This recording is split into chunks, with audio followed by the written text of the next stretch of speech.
আমরা মনে করি জুলাই আগস্টের বিপ্লবের পরে দেশের আপাময় জনগণের একটা দাবি ছিল যে খুনি হাসিনা সহ এবং তার এই দলকে এই দেশে নিষিদ্ধ করতে হবে।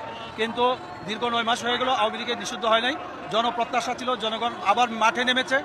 জনপ্রত্যাশার দিকে লক্ষ্য করে আওয়ামী লীগ এবং তার সকল অঙ্গ সংগঠনকে তাদের কার্যক্রম নিষিদ্ধ করেছে। এতে আমি মনে করি যে আমাদের প্রাথমিক একটা বিজয় হয়েছে। কিন্তু চূড়ান্ত বিজয়ের জন্য আমি মনে করব লিগেল লিখতে হবে যে আওয়ামী লীগ ব্যান এবং ছাত্রলীগ যে আওয়ামী লীগ সবাইকে কি করতে হবে, ব্যান করতে হবে। এটা হলো আমাদের আসল প্রত্যাশা। তবে তারপরেও আমরা মনে করি যে উপদেষ্টা পরিষদ যারা আজকে এই ঘোষণা আজকে আমাদেরকে শোনালেন তাদেরকে প্রথমে ধন্যবাদ জানাই এবং আন্দোলনরত যত যে সকল নেতাকর্মী ভাই বোন যারা ছিলেন সবাইকে আমি ধন্যবাদ জানাই এবং প্রত্যাশা করি আমরা সবসময় যে জনগণের আন্দোলন বৃথা যায় না। 16 বছরের পরে আন্দোলন বাংলাদেশে সফল হয়েছে, আর 9 মাস পরে আজকে আরেকটি আন্দোলন সফল হয়েছে। আসলে আপনি জানেন এই অতীত স্বৈর শাসকের 16 বছরের শাসনকালে সে বাংলাদেশে 4টা গণহত্যা করেছে।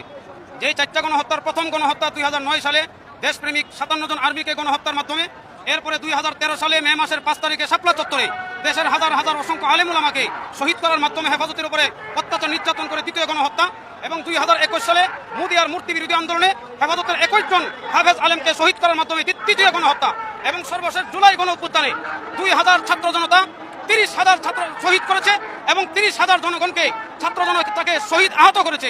এই 4টা গণহত্যার কারণে এবং হাজারো গুম খুনের কারণে, দুর্নীতির কারণে, অত্যাচার নির্যাতনের কারণে এই খুনি পতিত পলাতক ভারতের দিল্লিতে অবস্থানরত এই হাসিনা সরকারের আওয়ামী লীগ দলকে আজকে তাদের সমস্ত সংগঠনের কার্যক্রম নিষিদ্ধ হওয়ায় আমরা প্রাথমিকভাবে বর্তমান অন্তর্বর্তীকালীন সরকারকে ধন্যবাদ জানাই এবং আমরা প্রাথমিকভাবে আল্লাহর দরবারেও শুকরিয়া আদায় করি এবং আমরা চূড়ান্ত বিজয় অর্থাৎ এদের স্থায়ীভাবে বাংলাদেশে আওয়ামী লীগের নিষিদ্ধ চাই এবং এই চূড়ান্ত ঘোষণা আসা পর্যন্ত আমাদের আন্দোলন আরো চলমান থাকবে ইনশাআল্লাহ।